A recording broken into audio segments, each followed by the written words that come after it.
একটু চিন্তা করতে পারেন না যে আমার চাইতে বয়সে ছোট, শক্তিতে ছোট, সব দিক থেকে ছোট, তারা জনপ্রিয় হয়ে যাচ্ছে আজ মানুষের কাছে।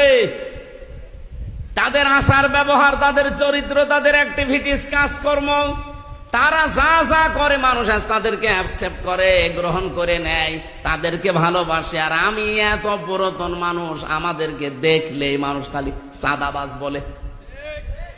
আমি একটু পাল্টাই, একটু ভালো হয় না, তোরেই মেরে ফেলবো, কেন তোরে মানুষ ভালোবাসে? বলেন তো বাংলাদেশে এখন এরকম কাবিল নেই? আপনি কেন আন্দাজে বলেন নাকি ঠিক আছে?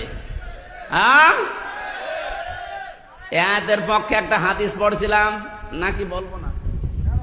বলবো। মুসলিম শরীফের হাদিস, আন আবি যাররিন রাদিয়াল্লাহু তাআলা আনহু قال قال النبي صلى الله عليه وسلم من ادعى ما ليس له فليس منا وليتبوأ مقعده من النار। মুসলিম শরীফের হাদিস। নবীজি বলেন, যে জিনিস তোমার না, ওইটা যদি নিজের দায়িত্বে তুমি নিয়ে নাও, যতদিন ওইটা তোমার নিজের আয়ত্তে থাকবে, ততদিন তুমি আমি নবীর উম্মত আর নেই।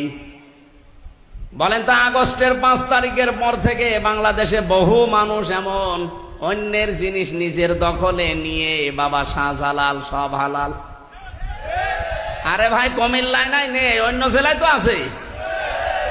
যাদেরটা নিয়েছেন ফেরত দেওয়া লাগবে, নাই তো আপনি নবীর উম্মত আর নেই। ফালাইসা মিন্না, ফা শব্দটা 19টা অর্থে আসে।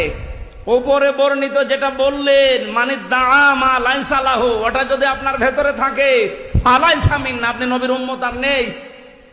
যে জিনিস আপনার না, আপনি যদি ওটা নিজে দায়িত্বে নিয়ে নেন, বলেন এরকম চরিত্র কার আছে? যার আছে তাকে বলছি এটা ফেরত দেন। আমির হামজার কথার সাথে আপনারা কি একমত?